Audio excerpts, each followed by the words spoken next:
मंगलम भगवान वीरो मंगलम गौतमोहन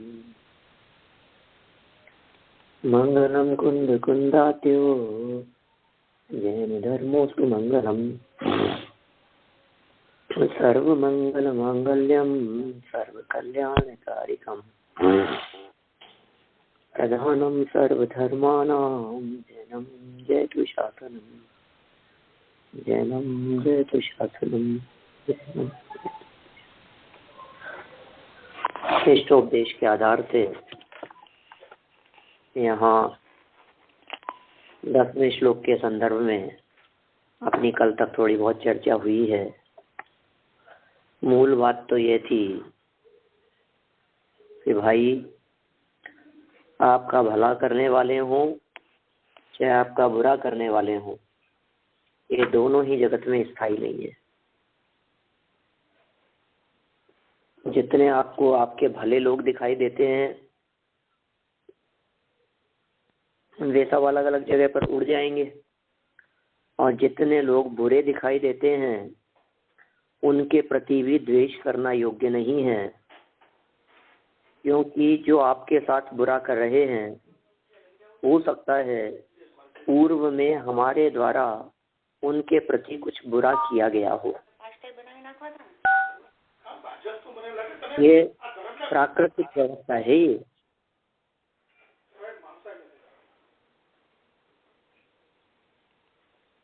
इस प्रकार की व्यवस्था सहज होती है, अपने आप होती है। ऐसी व्यवस्था जो जैसा करता है उसको उसका वैसा ही फल मिलता है। ये कर्म के उदय और फल व्यवस्था को बतलाने के लिए बहुत सरल भाषा में उदाहरण दिए हैं। कल जो हमारी यहाँ उदाहरण के संदर्भ में बात हुई थी, इसमें ऐसा कहा कि कोई व्यक्ति त्रिअंगुल लेकर, आप इसको ऐसा समझिए, कोई व्यक्ति हाथ में कुल्हाड़ी लेकर यदि उस कुल्हाड़ी को नीचे जमीन पर पटकता है, अर्थात कुल्हाड़ी को नीचे गिराता है, तो वो कुल्हाड़ी की लकड़ी भी उस व्यक्ति को नीचे ही झुकाती है। माने उस व्यक्ति को कुल्हाड़ी जमीन पर मारने के लिए स्वयं भी नीचे झुकना पड़ेगा। व्यक्ति ने कुल्हाड़ी को नीचे झुकाया तो कुल्हाड़ी की लकड़ी ने व्यक्ति को भी झुकाया। ये दोनों परस्पर में चलेगी बात। हमने किसी का बुरा किया तो किसी और ने भी हमारा बुरा किया। हमने किसी का अहित किया होगा, इसलिए किसी व्यक्ति ने हमारा अहित किया। हो जाती है ना इस प्रकार की परिस्थितियां। पाप कर्म के उदय थे, जेब कट गई कभी हमारी, कभी परदेश में गए पर चोरी हो गया, ये चला गया, वो चला गया, अपना पासपोर्ट चला गया, क्रेडिट कार्ड चला गया, तो वो सब कोई चोरी करके ले गया, कोई चुरा करके ले गया, फिर उसका कोई मिसयूज करने लगा। तो इसका मतलब हमने भी कभी न कभी किसी के साथ में, उसके साथ में, क्योंकि ये सब चुकता है, चुकाया जाता है। जैसे समझ लीजिए बहुत सारे लोग ऐसा करते हैं, आपके वहां तो ऐसा नहीं होता होगा, लेकिन हमारे यहाँ तो हिंदुस्तान के जैन मंदिरों में 10-10, 20-20 वर्ष पुरानी मंदिरों के अंदर की गई दान की घोषणाओं की राशि पेंडिंग रहती है, देते ही नहीं, वसूली नहीं हो पाती उनकी।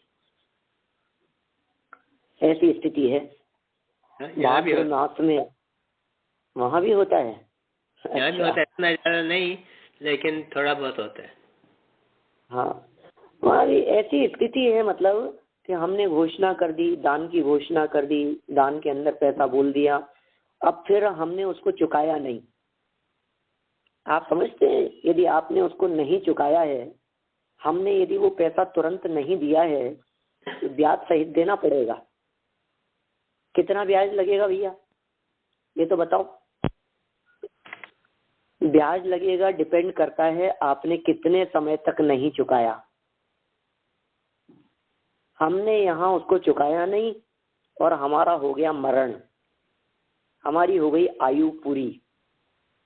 अब बताओ जरा क्या स्थिति होगी, आप कब चुकाओगे और कितना चुकाओगे? पूर्व जन्मों में कभी कुछ ऐसा किया गया हो, कितने भवों के बाद में, हजारों हजारों वर्षों के बाद, करोड़ों वर्षों के बाद में, अनगिनती सागरों के पश्चात जब कभी दोबारा लौट करके आया तो फिर इसको ऐसा नुकसान होता हुआ दिखाई देता है।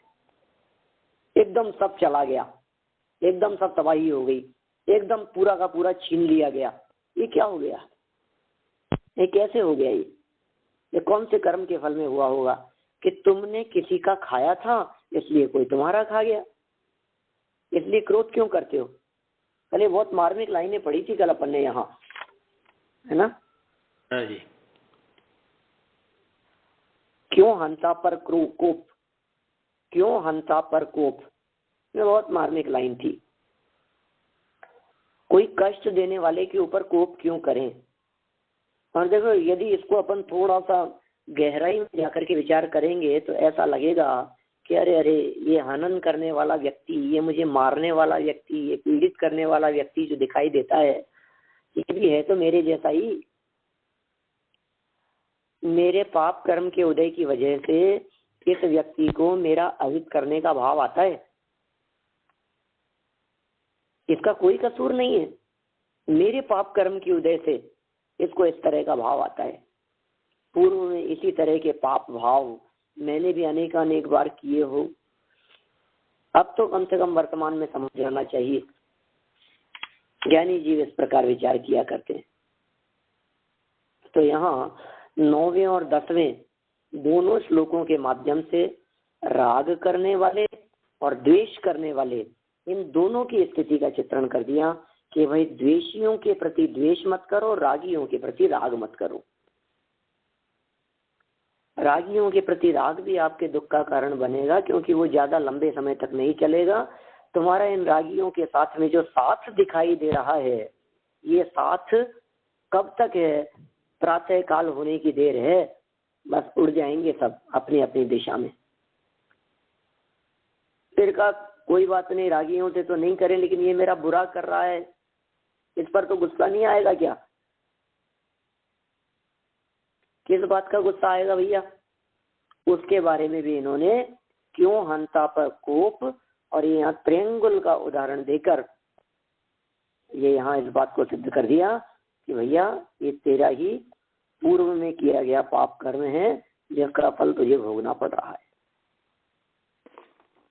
देखिए, अब 11वें श्लोक की तरफ अपन आगे बढ़ते हैं और इसकी उत्थानिका पेज नंबर 27 पर, 27 पेज नंबर।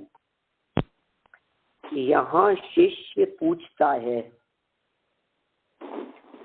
कि हित और अहित करने वालों के प्रति राग द्वेष करने वाला क्या करता है? शिष्य की शंका है ऐसी, हित और अहित करने वाले लोग दिख रहे हैं, उनमें हितकारियों के प्रति राग और अहितकारियों के प्रति द्वेष करने वाला व्यक्ति, या फिर ये हित और अहित करने वालों के प्रति राग द्वेष करने वाला करता क्या है?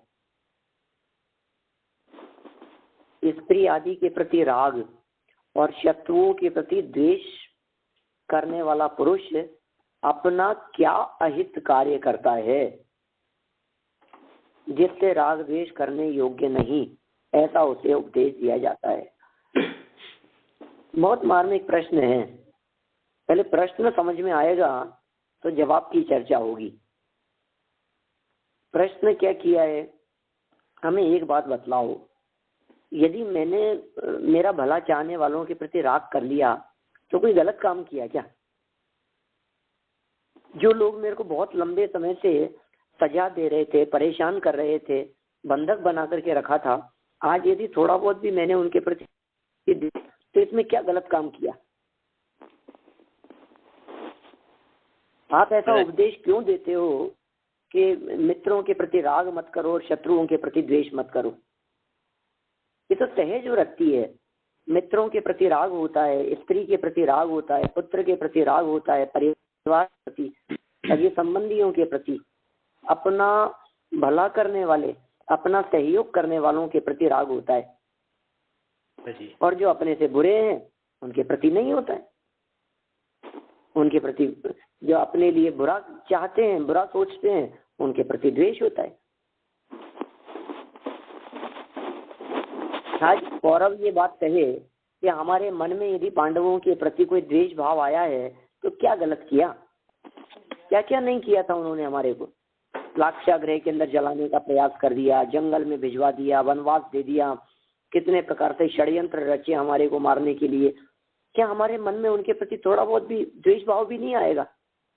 और आ गया तो क्या गलती कर दी हमने? ये हमारा बचपन से हमारा करता आ रहा है, हर काम में इसका हमारे प्रति सहयोग रहता है, हमारे हर छोटे बड़े काम में इसने सहयोग निभाया है, बुरे वक्त में हमेशा मेरे साथ में खड़ा रहा है। इसके प्रति यदि मेरे मन में थोड़ी बहुत प्रीति दिखाई देती है तो मैं क्या गलत करता हूँ? ये प्रश्न है भाई। 9वें और 10वें छंद में जो रागियों और द्वेषियों की बात कही थी, ये 11वें छंद को लिखने के पहले ऐसा प्रश्न उठाया गया कि ऐसा करने पर कोई सामान्य व्यक्ति की क्या गलती रह गई जो आप राग द्वेष करना योग्य नहीं है, ऐसा उपदेश दे रहे हो। वास्तव में तो कभी कभी तो सच लगती है हमारे को ये बात। वीतरागियों के प्रति भी राग मत करो, तुम्हारा बुरा करने वालों के प्रति भी द्वेष मत करो। यहाँ आचार्य समाधान करते हैं। 11 नंबर का श्लोक देखिए अब। राग द्वेष द्वयी दीर्घम नेत्राकर्षण कर्मणा अज्ञानात् सुचिरं जीवः संसाराब्धौ भ्रमत्यसौ। बहुत सुंदर बात कही है। श्लोक लगते भी बहुत अच्छे हैं। राग द्वेष द्वयी दीर्घम नेत्राकर्षण कर्मणा अज्ञानात् सुचिरं जीवः संसाराब्धौ भ्रमत्यसौ। राग द्वेष रस्सी बंधा भव सर्वू में आप आत्म भ्रांति वश आप ही सहे महासंताप। बहुत हालत खराब है भाई साहब। आत्म भ्रांति के समान स्वयं ही भ्रम रूप रहते हुए, भ्रांति रूप रहते हुए महान संताप को सहन करता है। भव सर घूमे आप, भव समुद्र के अंदर घूमता रहता है। राग द्वेष रस्सी बंधा, राग द्वेष रूपी रस्सियों से बंधा हुआ। राग द्वेष रस्सी बंधा, राग द्वेष रूपी रस्सियों से बांधकर भव रूपी समुद्र में घूमता रहता है अपने आप ही। कि क्यों? कि आप आत्म भ्रांति वश आप ही। कौन कौन दुख देगा भाई? राग और द्वेष जो कर रहा है उसे दुखी कौन करेगा? मैंने बहुत राग किया, मुझे कौन दुखी करेगा? मैंने द्वेष किया बहुत, तो मुझे कौन दुखी करेगा? बोलो। राग और द्वेष में खुद ही आत्म भ्रांति वश अपने आप ही दुखी हो रहा है। जगत में कोई इसे दुखी करने वाला नहीं है, कोई इसे पीड़ित करने वाला नहीं है।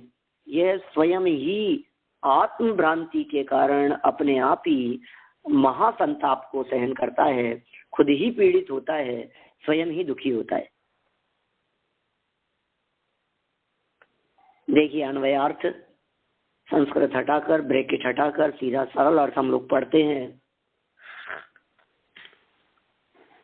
यह जीव अज्ञान से राग द्वेष रूपी लंबी डोरियों की, रस्सियों की खींचतान के कार्य से संसार समुद्र में बहुत लंबे काल तक घूमता रहता है, भ्रमता रहता है। ये पूछा था ना, ऐसा प्रश्न किया था ना, हमारे को राग द्वेष नहीं करने का उपदेश क्यों देते हो? ऐसा क्यों कहते हो कि हम राग द्वेष नहीं करें? राग द्वेष तो करना ही पड़ता है। एक अध्यापक क्लास में पढ़ाते हैं, अब उनको करना ही पड़ेगा। कोई विद्यार्थी अच्छे होंगे तो उनके प्रति प्रीति, और कोई नहीं पढ़ने वाले यदि दिखाई दे रहे हैं उनके प्रति अप्रीति। तो किसी के प्रति राग और किसी के प्रति द्वेष। जवाब दे दिया, कर लो राग द्वेष। तुम्हें पता नहीं है, भव्य बीजांकुर जननाम रागाद्या, संसार समुद्र के बीज हैं ये राग और द्वेष। राग और द्वेष की वजह से नई नई संतान उत्पन्न होती है, नया नया जन्म होता है, भाव भाव भ्रमण होता है, जन्म जन्मांतरों में परिभ्रमण करता रहता है। ये इस संसार समुद्र में फिरने का, इस संसार समुद्र में घूमने का टैक्स देना पड़ता है। वो राग द्वेष के रूप में, मोह के रूप में जाता है वो टैक्स, विभाव भाव के रूप में जाता है। माने जो व्यक्ति मोह भाव करता है, जो व्यक्ति राग भाव करता है, जो व्यक्ति द्वेष भाव करता है, राग और द्वेष की रस्सियों से बंधा रहता है, राग और द्वेष की रस्सियों के खींचतान के कार्य से, माने कभी तो राग की रस्सी को खींचता है और कभी द्वेष की रस्सी को खींचता है। कभी अपने सर के ऊपर राग हावी रखता है, कभी अपने सर के ऊपर द्वेष हावी रखता है। सहज नहीं रहता। ऐसा व्यक्ति बहुत लंबे काल तक घूमता रहेगा। घूमता क्या रहेगा? घूमना नहीं है, भ्रमना है, भटकना है। क्या फर्क है घूमने और भटकने में? घूमने में इच्छा साथ में रहती है और भटकना अनिच्छा पूर्वक होता है। संसार समुद्र में भ्रमती, भटकता है। संसार समुद्र में हाँ व्याकुलता साथ में है। जंगल में कोई व्यक्ति जावे तो घूमने नहीं जाता, रास्ता न मिल रहा हो तो भटक जाता है।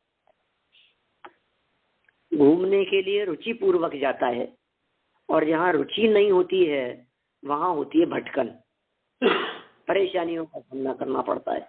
ये संसार समुद्र में डूबते हुए बहुत लंबे काल तक अनेक प्रकार की परेशानियों का सामना करना पड़ेगा। आगे बढ़ते हैं अपन।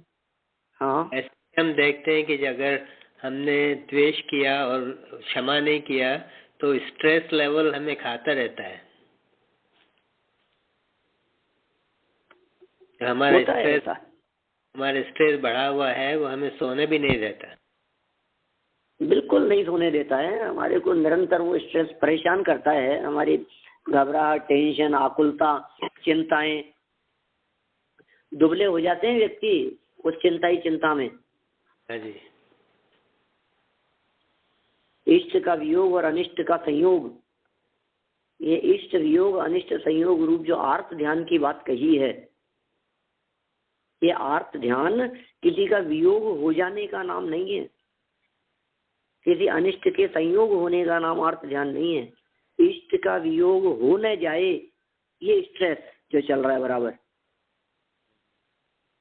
ये चले नहीं जाए, ये बिछुड़ नहीं जाए, इसका वियोग नहीं हो जाए, ये बीमार नहीं पड़ जाए, ये मर नहीं जाए। मर जाता तो क्या होता? ये जो चिंताएं खाई जा रही है बिगड़ नहीं जाए, दिलो दिमाग निरंतर उसके साथ में जुड़ा रहता है। ये इष्ट वियोग नाम का अर्थ ध्यान है। इष्ट वियोग हो उससे भी पीड़ित रहता है। इष्ट का वियोग माने राग का त्याग, राग के छूटने पर। राग का त्याग तो बहुत उत्कृष्ट चीज है, लेकिन राग थोड़ा सा छूटता हुआ सा दिखाई देता है, डोर बाहर निकलती हुई दिखाई दी तो आकुलित हो उठता है। और अनिष्ट संयोग, राग में अनिष्ट संयोग, हाँ राग में वही दखलंदाजी। ऐसे अनिष्ट संयोगों की बात समझिए आप। अनिष्ट संयोग माने द्वेष रूप सामग्री की उपलब्धि, वो अनिष्ट संयोग। बंदर नहीं आ जाए, जानवर नहीं आ जाए, चोर नहीं आ जाए, हैं, दुर्घटना नहीं हो जाए, जुकाम नहीं लग जाए, ठंड लग जाएगी, ये सब क्या है? अनिष्ट संयोग। अरे अरे ठंड बहुत तेज है, अरे बर्फ गिर रही है, अरे ओढ़ पहन करके रहो, अरे सावधान रहो, ऐसा हो नहीं जाए, ये अनिष्ट संयोग। तो इष्ट वियोग भी कई प्रकार से और अनिष्ट संयोग भी कई प्रकार से, और इन सब के अंतर्गत होने वाला हमारा विरुद्ध भाव, विपरीत भाव, टेंशन, आकुलता और चिंताएं, वो सब क्या है? आर्त ध्यान, राग द्वेष रूप संसार परिभ्रमण का कारण। अभी यहाँ भ्रमण को थोड़ा सा इन्होंने खोला है। देखिए आप टीका के शब्द, भ्रमण करता है, भ्रमण करता है माने संसरण करता है, संसरणम करोति इति संसार है।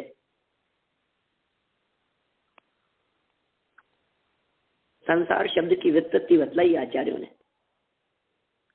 संसरणम करोति इति संसार है। संसरणम, संसरण करता रहता है, रखड़ता रहता है, रुलता रहता है, घिसता रहता है, उसका नाम संसार है। कौन कौन कौन कौन घिसता है? वह जीव, यह जीव, यह चेतन, कि कहाँ रखड़ रहा है, कहाँ रुल रहा है, कहाँ भ्रमण कर रहा है? का संसार समुद्र में। ये कैसा है संसार? जो द्रव्य परिवर्तन आदि रूप भाव। संसार कैसा है? द्रव्य परिवर्तन आदि रूप। ये क्या है द्रव्य परिवर्तन?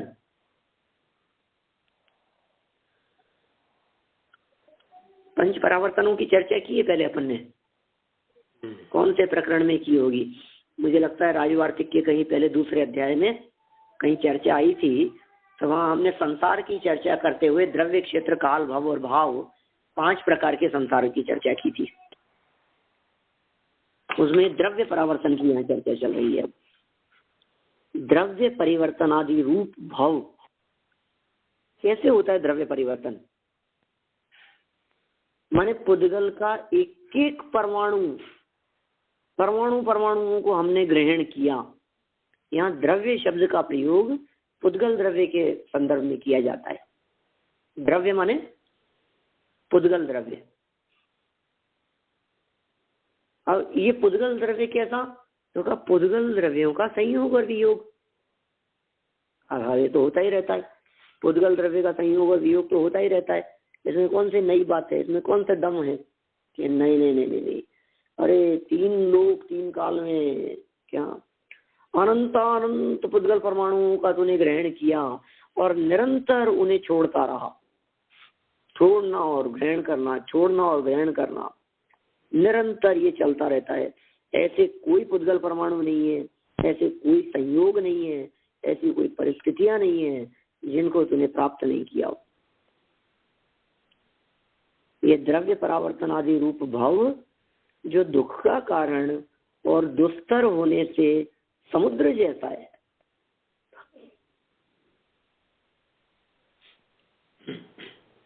इस संसार को पार करना आसान नहीं है, इसलिए इसके लिए समुद्र शब्द का प्रयोग किया है। कोई कहे साहब इस संसार को समुद्र क्यों कहते हो? समुद्र है तो धरातल भी है, पृथ्वी भी है। आप समुद्र के लिए अकेला, संसार के लिए अकेला समुद्र शब्द का ही प्रयोग करते हो। ये बात तो उचित नहीं लगती कि आप संसार के लिए अकेले समुद्र शब्द का प्रयोग करो। कि नहीं भाई, अथाह है, इससे पार होना मुश्किल है। दुस्तर, दुस्तर का मतलब होता है कठिन है। तर माने तैरना, दुस मतलब कठिन, दुस्तर, तर माने तैरना, दुस्तर, तैरना बहुत कठिन हो, उसका नाम है दुस्तर। उसमें किस कारण से भ्रमण करता है?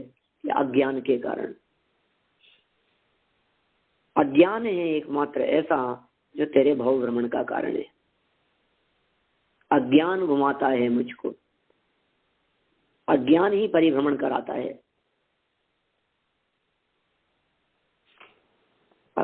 आकुलित भयो अज्ञानधारी, दौलत राम जी कहते हैं ऐसा।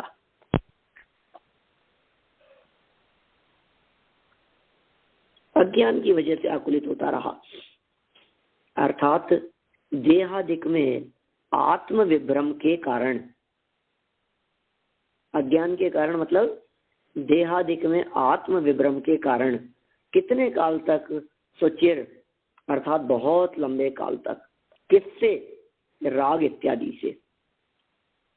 देह में आत्मपने का भ्रम हो गया, शरीर को मैं मान लिया, देह के प्रति नेह, तन के प्रति अपनापन, ये इसको बहुत लंबे काल तक भटकाने का कारण बना रहा। कोई कहे कि क्यों भटक रहा है संसार में? इसलिए भटक रहा है, इसने आत्म स्वरूप को नहीं जाना। राग द्वेष इसका कारण है। देखिए और कहते हैं, राग अर्थात इष्ट वस्तु में प्रीति और द्वेष अर्थात अनिष्ट वस्तु में अप्रीति, उन दोनों का युगल। क्या कहा? इष्ट वस्तु में प्रीति और अनिष्ट वस्तु में अप्रीति, इन दोनों का युगल वो कहलाएगा राग द्वेष।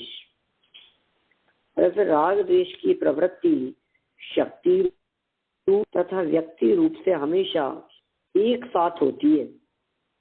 राग द्वेष की प्रवृत्ति शक्ति और व्यक्ति दोनों से एक साथ होती है। यह बतलाने के लिए तथा अन्य दोष भी उन युगल में गर्भित हैं, यह बतलाने के लिए उन दोनों का ग्रहण किया है। बीच में ब्रैकेट में दे दिया, शामिल हैं वे दोनों, एक साथ संबंध रखते हैं राग और द्वेष। एक और मार्मिक बात यहाँ राग द्वेष के संदर्भ में कहना चाहते हैं, आपको दुनिया में जिस किसी के प्रति द्वेष दिखाई देता है, इसका मतलब ये है कि उसके प्रति कहीं ना कहीं आपको राग वर्त रहा था। ये द्वेष ऐसे ही नहीं होता। ये इन्होंने जो युगपत पने की जो बात कह दी है, साथ में रहने की और शामिल होने की जो बात कह दी है, इसके माध्यम से कहना ही यही चाहते हैं कि राग और द्वेष होते ही साथ साथ है। द्वेष को छोड़ करके अकेला राग नहीं हो सकता, और जहाँ राग होगा वहां द्वेष भाव भी आ जाएगा। युगपत चलते हैं ये दोनों। तो राग द्वेष का एक साथ ग्रहण किया है। ज्ञानार्णव में कहा है, ज्ञानार्णव की पंक्तियां प्रस्तुत की है, जहाँ राग अपना पैर जमाता है वहां द्वेष अवश्य होता है। अवश्यमेव, अवश्य ही होता है। उन दोनों के अवलंबन से मन अधिक विकारी बनता है, क्षोभ पाता है, चंचल बनता है। ऐसी जुड़वा स्थिति है इन दोनों की कि ये राग और द्वेष कभी एक दूसरे को छोड़कर रहते ही नहीं है। जितना जितना किसी के प्रति राग बढ़ता है, उतना उतना हृदय में द्वेष भाव भी बढ़ता है। ये क्या बात करते हो साहब, राग जब बढ़ता है तब तो राग ही रहता है, उसके प्रति तो द्वेष कभी नहीं होता है। उससे नहीं, दूसरों के प्रति। एक के प्रति विशेष प्रीति में दूसरों के प्रति अप्रीति गर्भित हो जाती है। एक को विशेष चाहते हैं, इसका मतलब दूसरों की उपेक्षा हो रही है। एक की अपेक्षा में दूसरे की उपेक्षा सहज होती है। ये प्रकृति का नियम है इस प्रकार का। किसी को यदि आप विशेष चाहेंगे तो इसका मतलब दूसरे का अपमान होगा ही होगा। राग और द्वेष इन दोनों के संदर्भ में कह दिया कि ये दोनों बिल्कुल चित्त को, मन को विकारी बनाते हैं। साथ में ही रहते हैं। जहाँ एक होगा वहां दूसरा अवश्य ही होगा। जहाँ द्वेष होगा वहां राग भी होगा। जहाँ राग होगा वहां द्वेष भी होगा। और बतलाऊं, राग भाव का जब पुष्टि नहीं हो पाता है, जब राग भाव की पुष्टि नहीं हो पाती है, जब राग भाव असफल हो जाता है, तो फिर वो द्वेष में जन्म ले लेता है। ऐसी वृत्ति जगत के जीवों में देखी जाती है जिनके प्रति विशेष राग होता है। हमारे मन में बहुत राग, अरे हाँ ये तो अपने ही है, ये तो अपने ही है। फिर जब वो अपेक्षाओं के ऊपर खरे नहीं उतरते हैं ना, क्योंकि उम्मीद रहती है हमारे को बहुत ज्यादा, और अपेक्षाओं के ऊपर वो खरे नहीं उतरे, तो जब कोई व्यक्ति अपेक्षाओं के ऊपर खरा नहीं उतरता है तो फिर वो दुख का कारण बन जाता है। बोलो।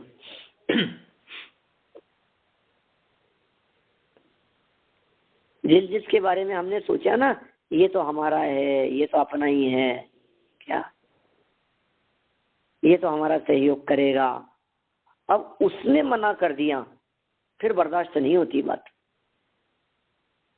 कहते हैं अरे इनसे तो ये उम्मीद नहीं थी, उसने मेरा कहना नहीं माना वहां तक तो ठीक है, वो तो था ही ऐसा, वो तो बदमाश था, उससे तो मेरे को पहले ही उम्मीद नहीं थी, लेकिन तुम तो मेरे अपने थे। देखो कैसे कैसा देश भाव जागृत होता है। तुम तो मेरे अपने थे, तुमने ऐसा क्यों कर दिया?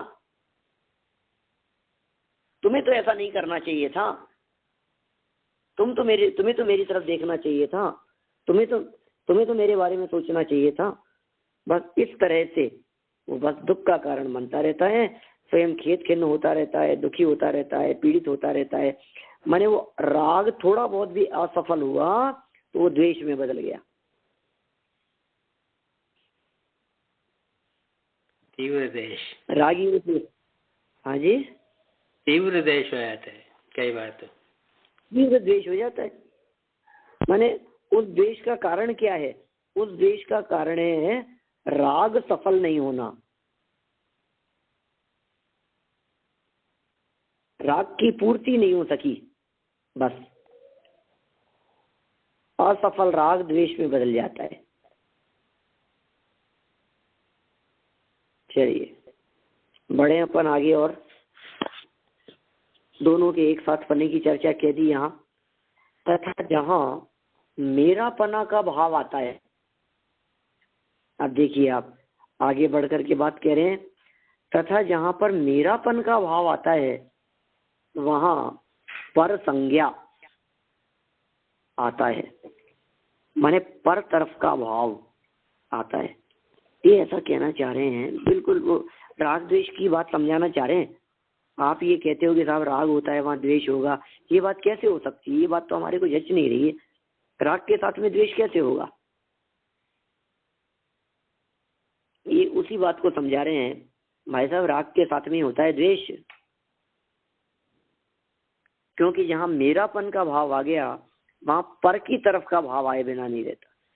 किसी चीज के बारे में कि ये मेरा है तो इसका मतलब ये मेरा नहीं है, ये अपना है तो फिर इसका मतलब तो दूसरी चीज ये पराया है। तो जहां अपनेपन का भाव आता है वहां सहज ही परायेपन का भाव भी आता है। जहां मेरे पने का भाव आ गया वहां पर संज्ञा भी सहज हो जाती है। स्व पर के विभाग के कारण राग द्वेष होता है, अर्थात जहां यह मेरा है और यह अन्य का है, ऐसा स्व पर का विभाग भेद है, वहां स्वयं में राग रूप और पर में द्वेष रूप भाव होता है। स्वयं में राग रूप भाव होगा और पर में द्वेष रूप भाव होगा। इन दोनों दोषों के साथ संबंध रखने वाले सर्व दोष उत्पन्न होते हैं, अर्थात अन्य सर्व दोषों का मूल राग द्वेष है।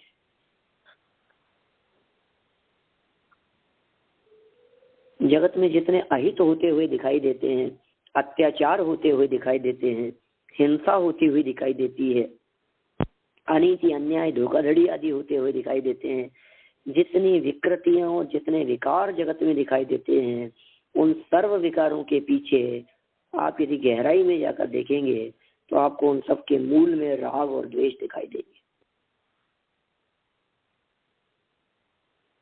सबके बीच में, सबके पीछे राग द्वेष। और जिनके राग द्वेष दूर हो गए हैं वे सर्व दोषों से मुक्त हो गए। सर्व पापै प्रमुच्यते, सर्व पापों से मुक्त हो गए। कौन? वीतरागी भगवान, राग द्वेष का इनके अभाव हो गया है। देखिए इनकी स्थिति कैसी है राग द्वेष की, जैसे मंथन दंड के भ्रमण का कारण, उसे खींचने में पाश रूप डोरी के आकर्षण की क्रिया है।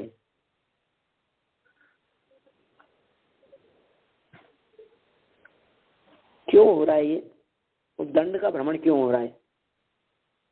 दंड की बात नहीं कर, दंड मतलब होता है लकड़ी, दंडा। न्याय शास्त्रों में उस लकड़ी के लिए दंड शब्द का प्रयोग किया जाता है। दंड माने लकड़ी। कौन सी लकड़ी? आपके घर में किसी कोने में रखी हुई, आपकी छत पर, आपके टेरेस पर कहीं इधर उधर रखी हुई लकड़ी की बात नहीं कर रहे, ये उस दंड की बात कर रहे हैं, उस लकड़ी की बात कर रहे हैं जो लकड़ी मंथन करने के लिए आपके किसी पात्र में, आपके किसी बर्तन में दही को मथने के लिए रखी हुई थी। वो लकड़ी, वो मंथन दंड है। उसके ऊपर धागा डोर लपेटी हुई है, बीच में से थोड़ी बहुत धागा लपेटा हुआ है। अब क्या होता है, वो खड़ा हुआ दंड, उसको खींचते हैं हम, डोरी का आकर्षण। खींचने में पाश रूप डोरी के आकर्षण की जो क्रिया है, वैसी ही जीव के संसार में भ्रमण का कारण उसका रागादि रूप परिणमन वह है। डोरी के आकर्षण से अभिमुख लाया हुआ उपमान भूत जिसके साथ जीव की समानता है, ऐसा मंथन दंड भ्रमणे योग्य है। राग द्वेष रूपी दो रस्सियों से, दो डोरियों से जो निरंतर कभी राग खींचा जाता है, कभी द्वेष से खींचा जाता है, राग और द्वेष रूपी दो डोरियों से निरंतर मथा जा रहा है, वो कहाँ भ्रमेगा? संसार में भ्रमणे योग्य है। उसका संसार में परिभ्रमण होता है, संसार भटकन उसकी चलती रहती है। देखिए इसी बात के बारे में कहते हैं, लोक में यह बात प्रसिद्ध है कि डोरियों की खींचतान की क्रिया से, आकर्षण की क्रिया से एक को खींचा, दूसरे को छोड़ा, फिर पहले वाले को छोड़ा, दूसरे को खींचा। एक खींचना, एक को छोड़ना और दूसरे को खींचना, ये जो प्रक्रिया जो चल रही है, इस प्रक्रिया की बात नहीं कर रहे। एक को छोड़ना और एक को ग्रहण करना, ये प्रक्रिया तो अपने अनेकांत पद्धति की सूचक है, लेकिन उसको नहीं। अब इनके खींचतान के बीच में जो बेचारा चक्कर खा रहा है, चक्कर फेरी खा रहा है निरंतर, वो कौन है? बोले वो दंड। राग, एक बार हमने राग की डोरी खींची, फिर कभी द्वेष की डोरी खींची तो राग की डोरी मंद पड़ गई। फिर कभी राग हावी हुआ तो राग की डोरी को खींचा और द्वेष की डोरी पीछे चले गई, मंद हो गई। द्वेष मंद हो गया और राग हैवी हो गया। बस इस तरह का ये मथानी का उदाहरण देकर के, मंथन का उदाहरण देकर के यहाँ बात की। लोक में यह बात प्रसिद्ध है कि डोरियों की खींचतान की क्रिया से जैसे मथराचल पर्वत बहुत लंबे काल तक घूमता रहा। अन्य मतियों में ऐसा प्रसंग आता है। उसी प्रकार स्वपर के विवेक ज्ञान के अभाव से उत्पन्न हुए रागादि परिणामों से, स्वपर का विवेक ज्ञान नहीं है, अपने पराये का ज्ञान नहीं है, भेद विज्ञान नहीं है, और रागादि परिणामों की हुई उत्पत्ति, रागादि परिणामों से अर्थात रागादि में कार्य का माने द्रव्य कर्म का उपचार करने से, उसके निमित्त से उत्पन्न हुए कर्म बंध से संसारी जीव अनादिकाल से संसार में भ्रमण कर रहा है, भ्रमता रहा है, भ्रमता है और भ्रमेगा। भ्रमता रहा है ये पास्ट टेंस, भ्रमता है ये प्रेजेंट, और भ्रमेगा ये फ्यूचर। किस वजह से? कि राग द्वेष से कैसे भ्रमा? तो इन्होंने एक हेतु दे दिया, रागादिक में कार्य का उपचार कर दिया।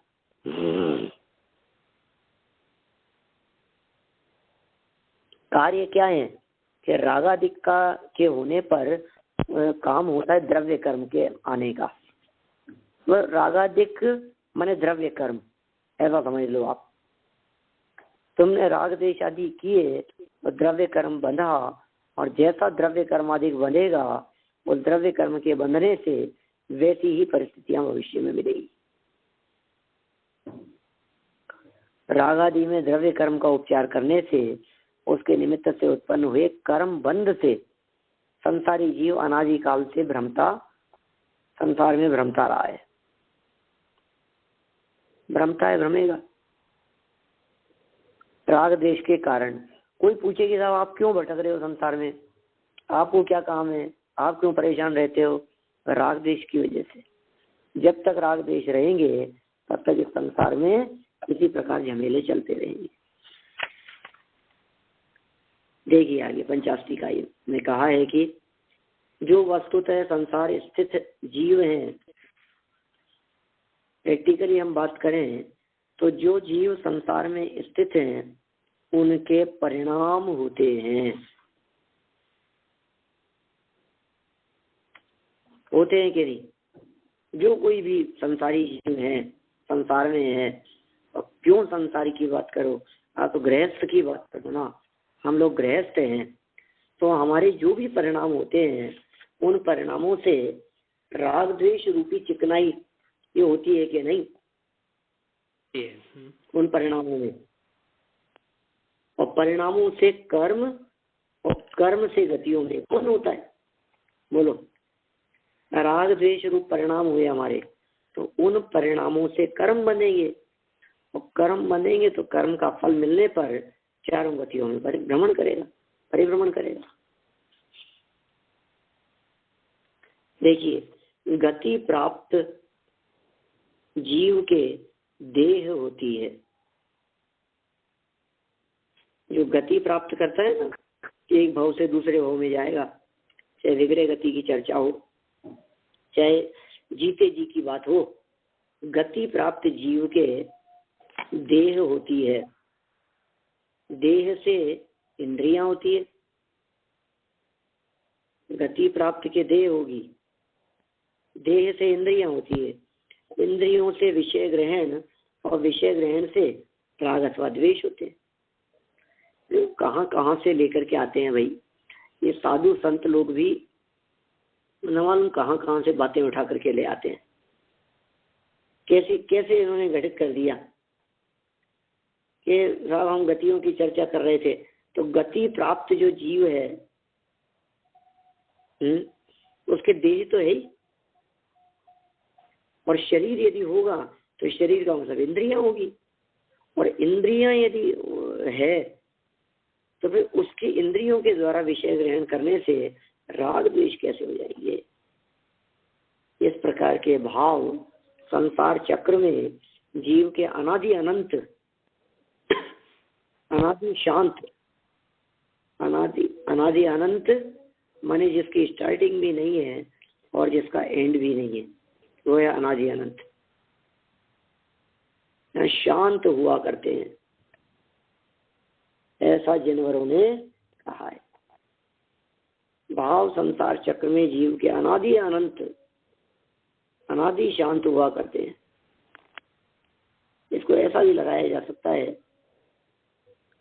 कि ये जो जीव का भाव संसार चल रहा है, जो कि बहुत लंबे काल से चला आ रहा है, ये भाव संसार जो कि अनादि अनंत पना दिखा रहा था, ऐसा प्रभुत्व मान करके बैठा था कि मैं ही हूं जो इसको संसार में बस लंबे समय तक रखूंगा,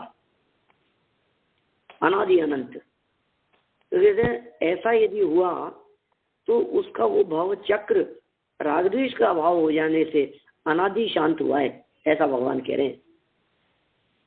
फिर वो अनादि अनंत नहीं रहा, अंत की जगह शांत हो गया, अंत की जगह उसका समापन हो गया, अब नहीं रहेगा वो।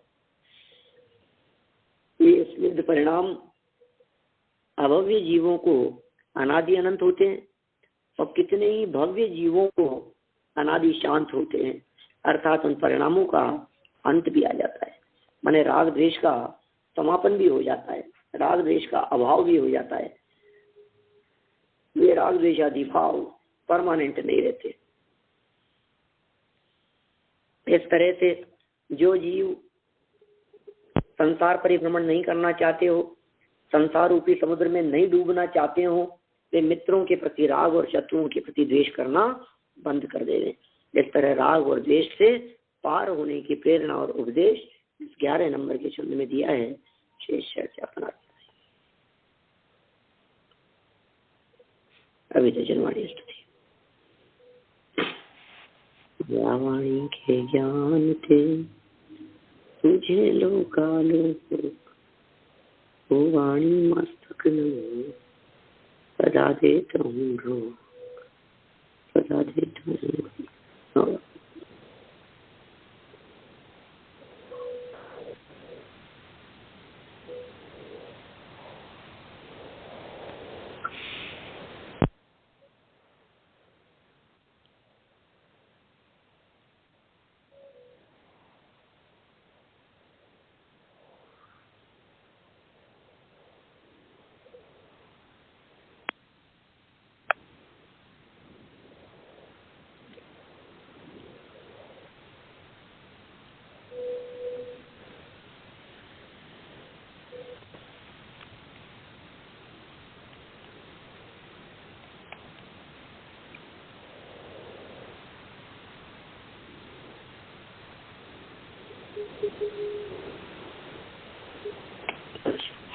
जय जिनेन्द्र। जय जिनेन्द्र। जय जिनेन्द्र।